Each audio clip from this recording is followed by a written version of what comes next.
This is the Building Wealth Podcast with your host, Stephen P. Sitkowski. Well, welcome everybody. Stephen Sitkowski here, and welcome to my Building Wealth podcast. So the audience just keeps on growing, shockingly to me. When it was first suggested to me that I do one of these, I thought, who the hell wants to sit and listen to me for, 45 minutes? And somebody said, dude, you've got over 40 years of experience on a topic everybody's interested in, making more money. And I thought, okay, well, I guess there's probably some validity to that. And as evidenced by the group that keeps growing week after week. By the way, thank you for that. I hope you're enjoying it. But more importantly, I hope that you're starting to extract things that you can use in your life. I had some feedback from a young man who had no investing experience whatsoever. And his comment was, I think I'm actually starting to get it. I'm starting to understand, a little bit better about how the economy works, how the financial markets work, how you can use this knowledge to make money. So at the end of this cast, I'm going to have a little comment for you on, I think, maybe the single best tip that I could ever give you. And it'll be one tip sort of cloaked in, I don't know, three or four pieces of advice. In my 70 years on this planet, God, I hope I've picked up a couple things, that are worthwhile. And anything that I've learned along the way, I'm more than happy to share with all of you. So hope your week is off to a good start. I had an amazing weekend. We have had the worst ski season in recorded history here. So I just started skiing about 7 years ago. So for me, it's now a passion. And like with everything that I do, I want to get better and better and better at it, right? To get better and better as a skier, you need reps. You need time on the mountain. And basically, the ski conditions have been just awful. Well, this week we got a little snow up in the mountains. So some friends of mine and I went up, and it was actually pretty good. And then they've just closed the regular season up there. So we got in some skiing Saturday and Sunday. It was fantastic. Then Sunday night, went and saw Phantom of the Opera. By the way, if you've not seen Phantom of the Opera, you haven't lived.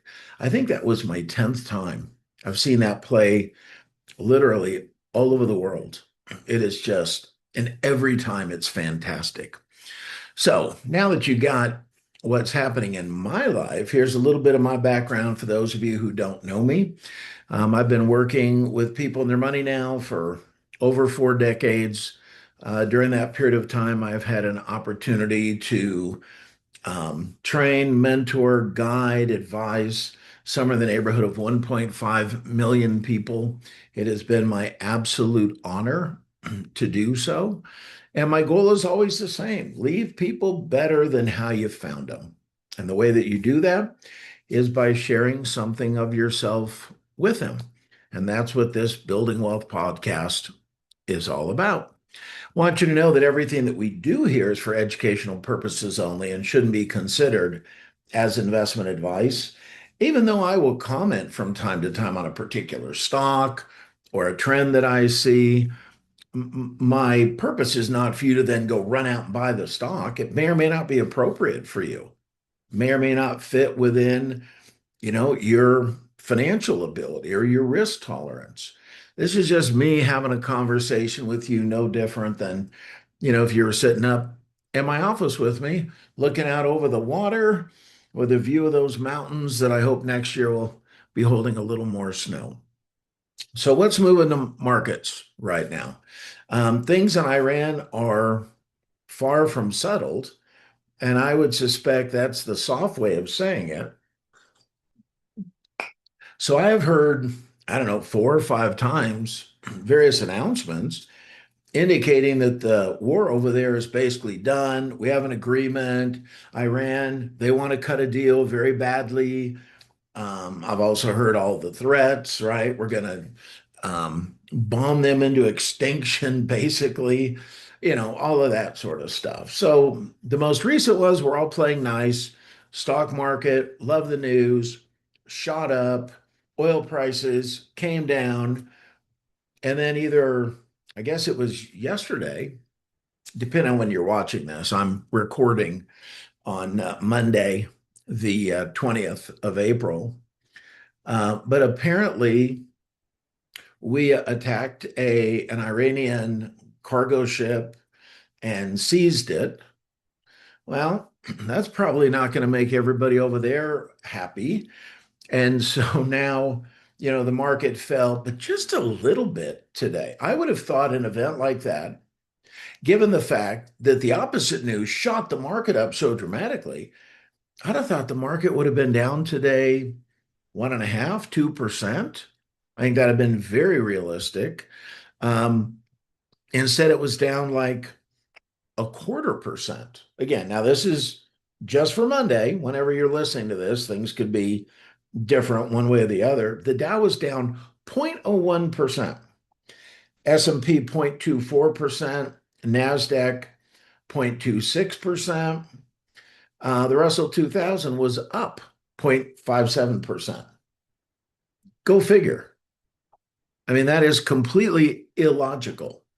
To me, that is indicative of the fact that the market thinks that there's a deal in the offing and that it's near term. That's the message that I believe that sends. But who knows? The trickiest of all markets are news-driven markets. They're not based on earnings. They're not based on Fed policies. They're not based on economic data. They're based on announcements, and those announcements, by their very nature, are unpredictable. Tough market to play, but we've had some pretty good success in it. In fact, I will share with you our latest closing on a trade idea that we put out. S&P and the NASDAQ hit record highs last week. Doesn't that just seem kind of weird? It feels weird to me. It feels like this market has really been struggling. And yet we hit record highs. And the S&P closed over 7,100, which it's never done, hence the term record highs. We have a fairly slow week for data this week. No big announcements. So the big announcements are going to come out of Washington. They're not going to come out of an economic report that we're going to read. And I'll show you what the announcements will be for the week and what you want to be mindful of. 10-year Treasury is trading a bit lower at 4.254. That's great for everybody. Who would not be in favor of lower interest rates, right? That is also indicative to me that the marketplace does not expect for the situation in Iran to escalate. If they did, they would be assuming higher oil prices longer term, and those higher oil prices would result in higher inflation, which results in higher interest rates. So the fact that rates have come down, at least today, the market's feeling a little better about things. How they're feeling better about them when we just seized a cargo ship, I don't know. But I'm fully willing to admit that there's a lot of people out there that know a hell of a lot more about all this than I do. Oil prices did go up, as you would expect, but they're still under $90 a barrel. So they're kind of trading midway between where they were a couple of months ago in the low 60s and where they were a month ago when it hit $111 a barrel. So we're kind of fit right in the midpoint now. By the way, do not expect, even if the war ends tomorrow, don't expect that we're going to have instantaneously um, gas prices where they were a couple of months ago. That will take months in order to happen, if it happens at all. This is last week's heat map. Look at the green. And also notice little pockets of red. So where's the red show up? Over here for energy. And why is that? Because oil prices last week were going down. But look at megatech and consumer cyclical. Boy, not only were they green, they were a bright green. So some of the big winners, NVIDIA up almost 7%, Microsoft double that. So I've been banging the Microsoft drum. So Microsoft stock has taken a hit because it's in the software category, and the entire software sector, um, and I've got a slide for you, has just gotten destroyed because of the rumors about AI disruption, and AI is going to make software obsolete. And, if I were a techie, I could probably speculate on that. I'm not, and I can't. But I can tell you, Microsoft's not going anywhere. And they're heavily involved in AI directly and indirectly through partnerships. So the fact that they're recovering, I told people when Microsoft was like 350, if you don't get in now, you're going to hate yourself 5, 10 years from now. Hopefully you don't hate yourself, but you know what I mean. So really, really good week last week. So this is interesting statistic.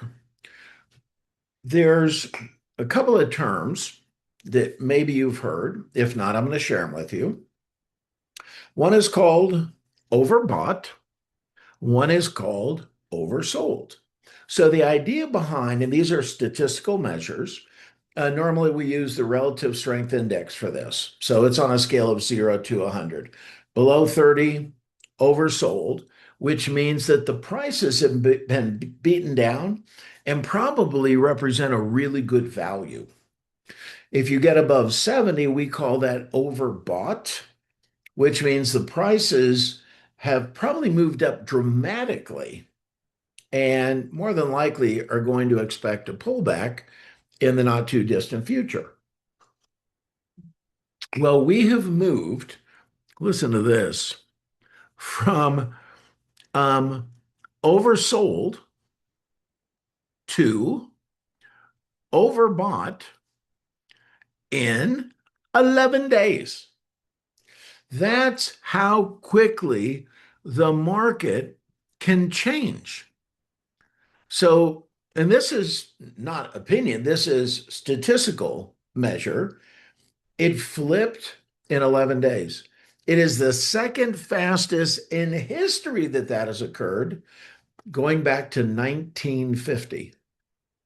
I would call that kind of a big deal. Talking about what, in 76 years? Hell, that's older than me. I didn't think there was anything older than me. Glad there's at least a statistic that is. So the script so far this year has kind of been flipped. Where's the money been made? Well, number one, emerging markets are up 14%. So this is investing overseas. Europe has done particularly well because they were so beaten down. So they've made a comeback. By the way, there's an ETF for that. EEM like Mike. EEM like Mike, that is emerging markets. Not sure I'd jump into that now. It seems to me it's already made its move. Then we have small caps. The most famous of the indices for this would be the Russell 2000. ETF is IWM. That normally does well when the economy does well. So that's an indication that the marketplace believes the economy is in pretty good shape. Mid cap at 9%, NASDAQ at 4%, that's tech heavy, S&P at 3%, investment grade bonds at 1%. You never make any money in bonds. I mean, if you look at the history of return in bonds versus stocks, it's a joke in comparison. But this is interesting. Value up 7%. So these would traditionally be larger stocks, lower multiples, lower PE ratios and PEGs, um, better cash flow versus growth, which is more speculative. It's actually down 1%. Now, that's not to say it's going to stay that way, but we had a whole lot of money moving out of aggressive stocks into more conservative stocks when the uncertainty went up, right? And one would expect that. We call that a flight to safety. So, consumer staples generally do well during that period of time, utilities, REITs, healthcare, even though healthcare has not performed well. But typically it does when there's a lot of uncertainty. We call that a risk off environment versus a risk on environment. Forward PEs still look pretty reasonable, even though we've had this bounce. Check this out. So the 10-year average forward PE is 22.8. We're at 21.7. So, the question always becomes, we've seen this big move in the market. Are stocks now too expensive? And the answer is not on a relative basis. They are not. 5-year average has been 25.9, and we're at 21.7. So there's still some value out there if you know where to look. And when I see things that are interesting, like I did a month ago on Micron and Microsoft, I share it with you. Software stocks continue to struggle. Check it out. Here's software, right? That sector versus semiconductors. So when you take the technology sector and kind of break it apart between semis, hardware, and software, I don't know what the future is going to hold for software. It could be that the market's going to be pretty selective about what recovers. I promise there'll be some opportunity there, but you need to be somebody that really understands the technology to probably have a good idea of, where you want to bet capital.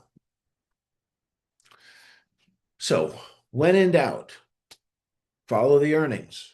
There's an old saying that earnings are the mother's milk of the stock market. I think Larry Kudlow coined that phrase. I'm not positive. He may have taken it from somebody else, but it's true.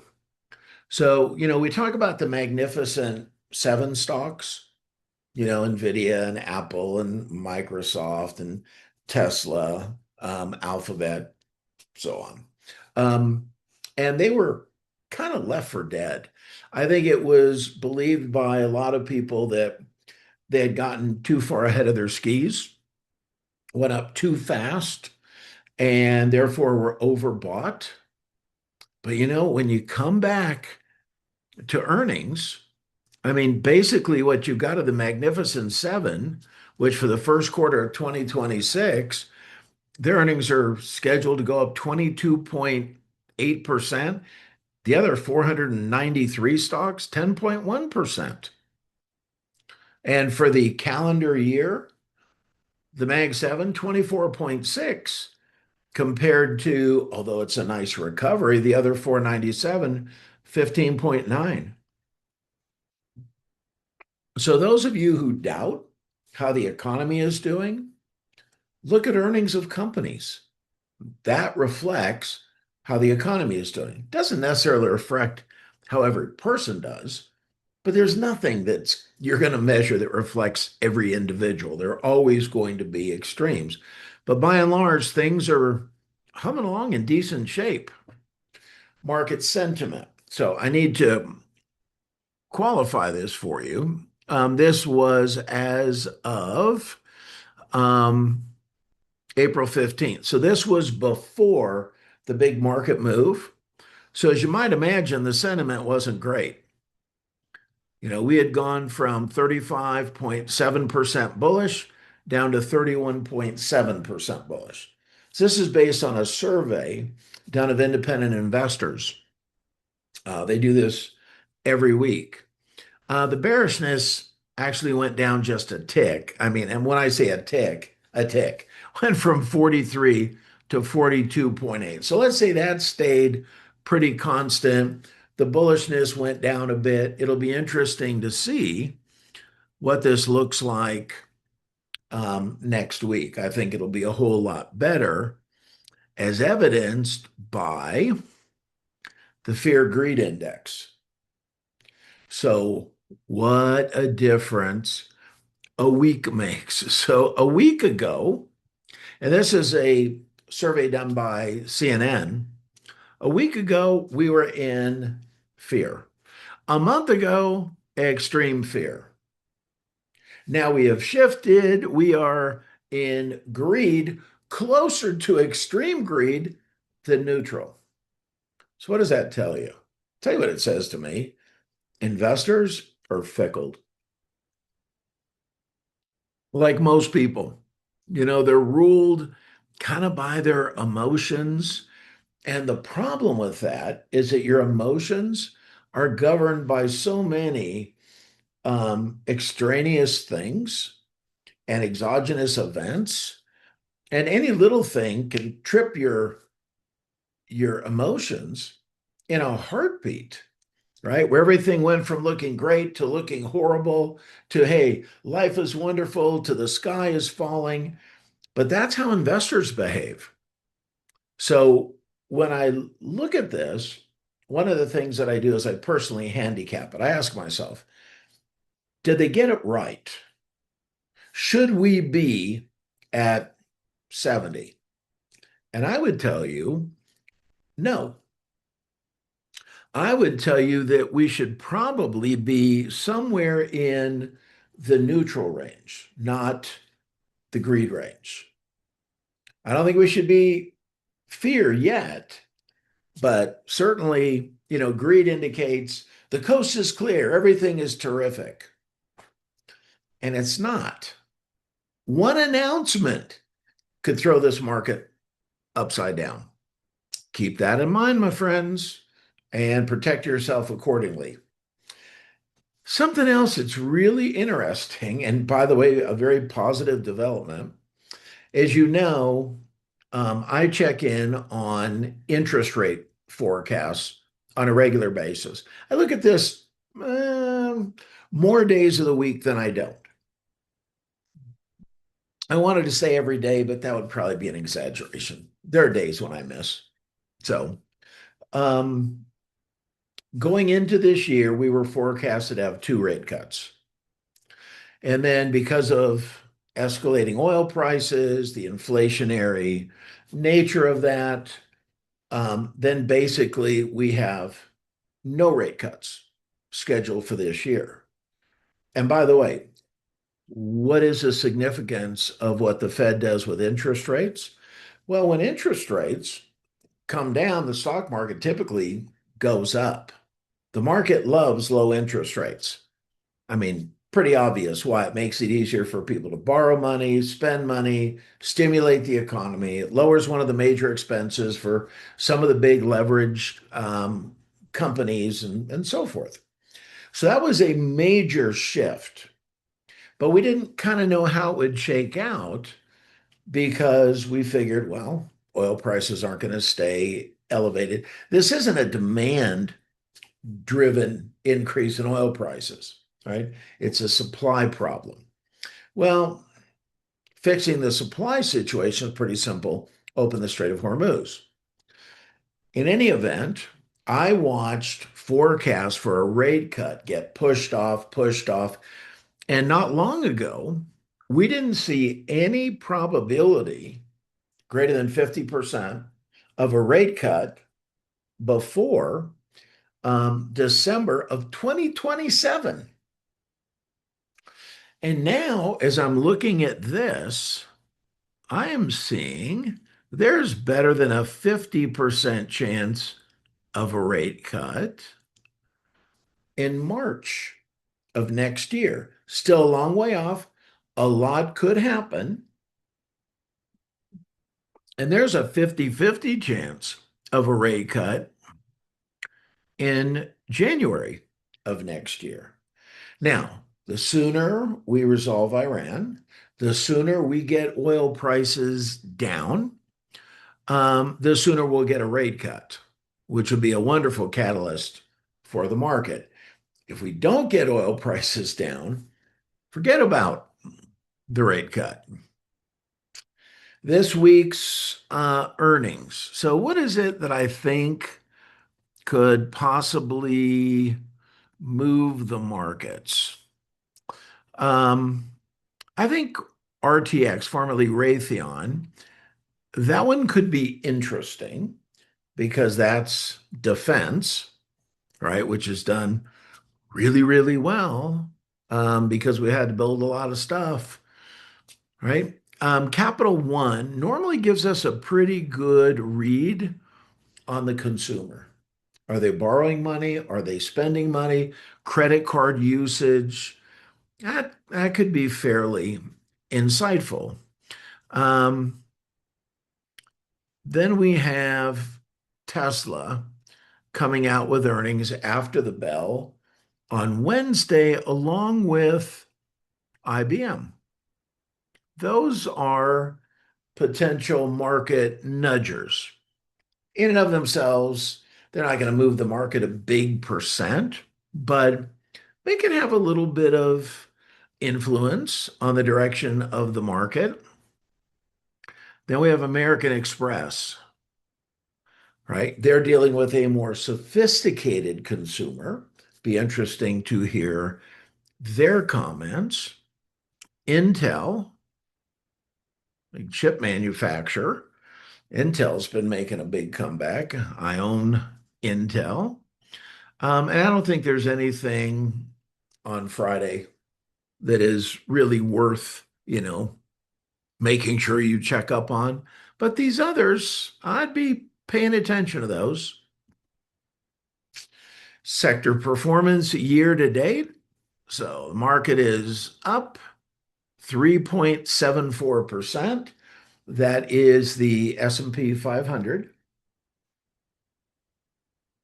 So the big winner, obviously, energy, obvious reasons. Materials and industrials, AI data centers, REITs, lower interest rates, utilities, AI data centers, staples, a flight to safety, tech, all about growth. And the real laggard has been healthcare, still down 4.44%. And I mentioned to you that I think there's a lot of locked up value in financials. Some of the big money center banks, I think, have a lot of room to move higher, given the deregulatory environment and the fact that we're going to have record IPOs this year, which is going to help them a lot. News of the week, I mentioned there wasn't a hell of a lot of it coming out this week, but I'll show you what we do have. There was nothing on Monday. For Tuesday, I'm mostly interested in retail sales. I want to know if the consumer's spending money. So if you want to know about the health of the economy, keep an eye on two things: spending and labor market. Labor market's been pretty solid. Spending's been pretty solid. So spending is forecasted to grow at 1.5% month over month. That's huge. I don't know that I'm that optimistic, but that's what we've got. Um, Nothing on Wednesday. On Thursday, I will be looking for sure at all three of these announcements. The initial jobless claims. So we had a pleasant surprise last week. Came in at 207,000, was forecasted at 215,000. For this week, they're forecasting 210. If it's under 210, that's really strong for the labor market. And then we're looking for the PMI, the Purchasing Managers Index, for Services and manufacturing over 50 is expansion, under 50 is contraction. We're expecting to see expansion on both. And then on Friday, we get consumer sentiment, which probably will tie into consumer spending. Now, next week, oh man, do we have some announcements. So make a note to look for my podcast next week. And, we'll start to go through some of these announcements, those, that have been announced by the time I do this. We're going to get some inflation data out next week. Might be after this being the podcast gets released. All right, let's take a look at the charts. When in doubt, always check the charts. Let's take a look. There we go. So the first thing, well, let me talk to you about this since I have it up. So this is the VIX. The VIX is the volatility index on the S&P 500. Make sure that this is fully updated. Okay. Basically, the VIX will trade in a range between 13. At 13, everybody's cool, calm, collected. There's very little fear of the future when you're at 13, 14, 15. And then up here, we're at 25. You get above 25, people are nervous temporarily. Notice, went above 25 and came back down, went above, came back down, but it hit 31. People are very nervous. Right now, we're at 18.87. So we are closer to 13 than we are 25. I would personally set the VIX. The VIX is a calculation, but I think it should be higher than that. I think we should be 20, 21, 22, given what's going on in the world. And knowing how quickly things could, go south. So, but that's really good news where the VIX sits right now. And let's look at the S&P 500. And so last week I mentioned to you this trajectory that I saw for the S&P going up, up, up. What did I tell you? That is not sustainable. I hope the market makes a liar out of me, but it's not. You don't have something that continues to move up that aggressively for any extended period of time. But we're still sitting above 7,100, which is fantastic. So to my way of thinking, if we are going to get some pullbacks along the way, as long as we stay above 7,000, everybody should be feeling pretty positive about the market. I predicted the market would finish up double digits this year based on what the analysts were saying about earnings, and I still believe that it will.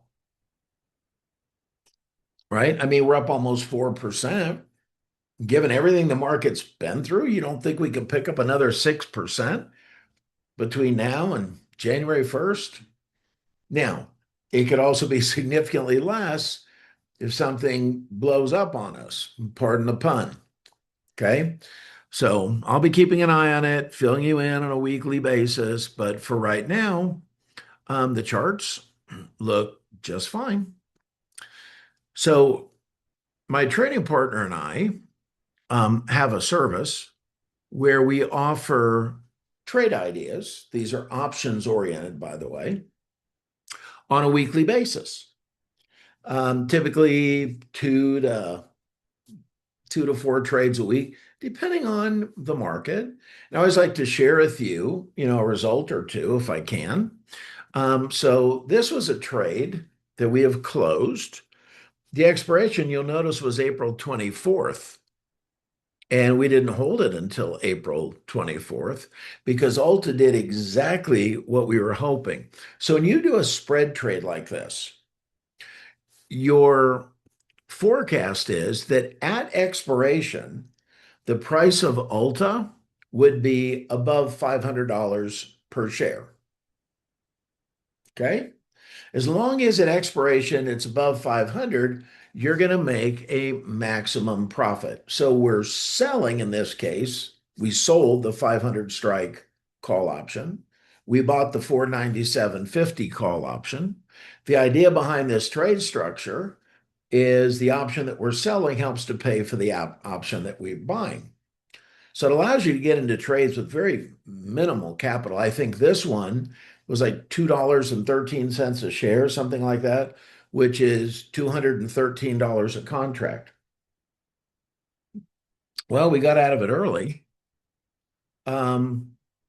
We got out in 3 days, made a profit of 16.4%. There are people that would be happy making 16.4% in 2 years. So what was it that precipitated the trade idea? Let me show you the chart. Let's look at Ulta.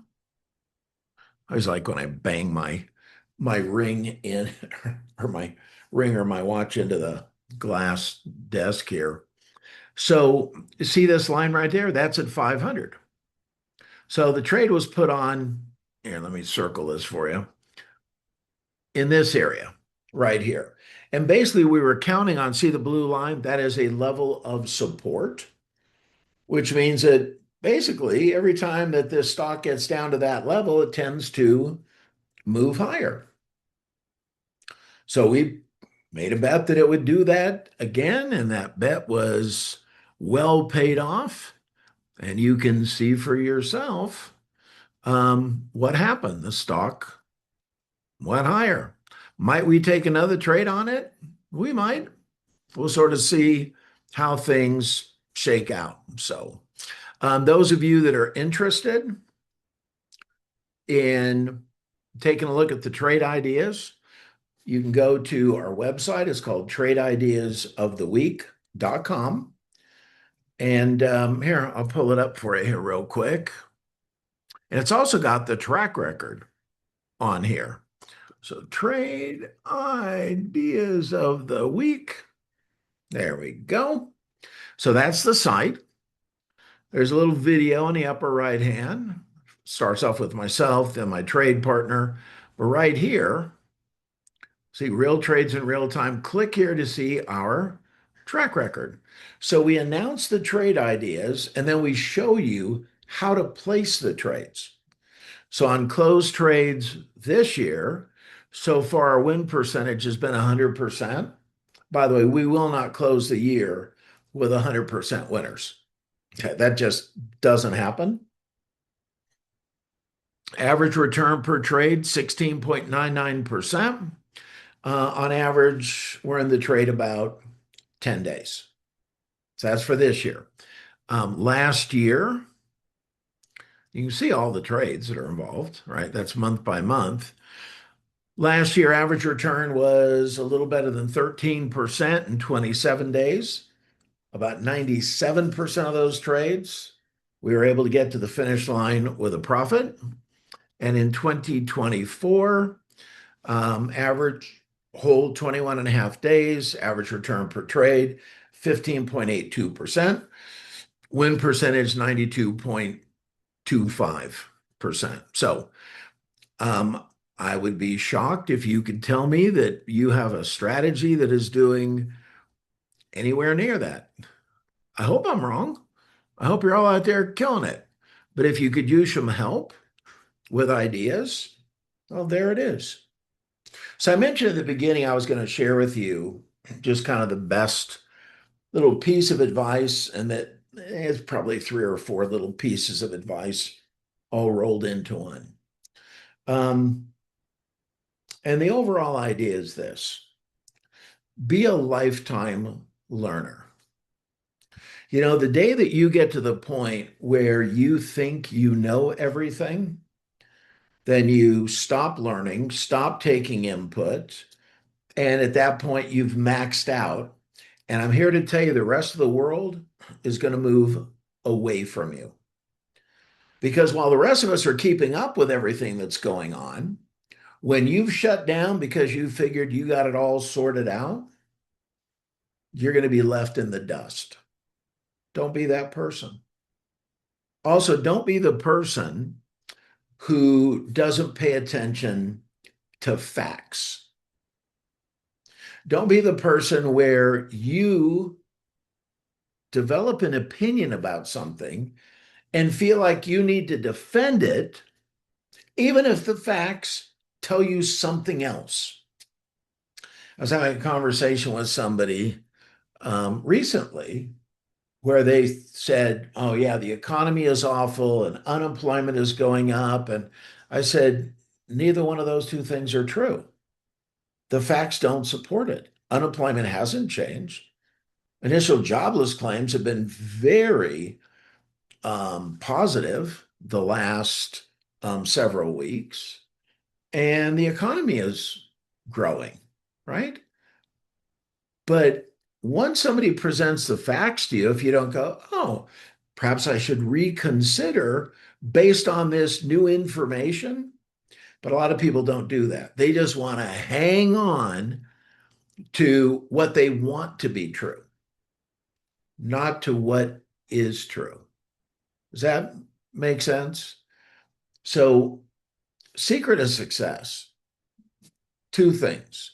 Number one, it's going to come down to what you know, which is why continuing to learn new things and be open to new ideas is really critical. And number two, having the right relationships. Who is it that you're listening to? One of the things that has always been stunning to me, and that's the number of people who are willing to take advice on a particular topic from people who are unsuccessful. Getting love life advice from somebody that's never been in a high quality relationship, getting investment advice from somebody who doesn't have any money. If anybody's trying to give you advice relative to money, just ask them, listen, do you have an account with at least $1 million in it? And if not, I don't want your advice. Because if you were that smart about money, you'd have at least $1 million in an account. You with me?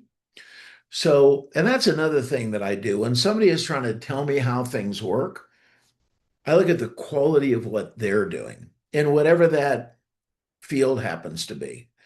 And if it's not exemplary, why are you listening to them? But I want you to commit to be a lifetime learner. There's this great myth that the secret of success is hard work. If that's true, why are there so many hardworking broke people? Because that's not the secret of success. It all comes down to what you know and who you know. And under the what you know part, understand that there is general knowledge and there is specific knowledge.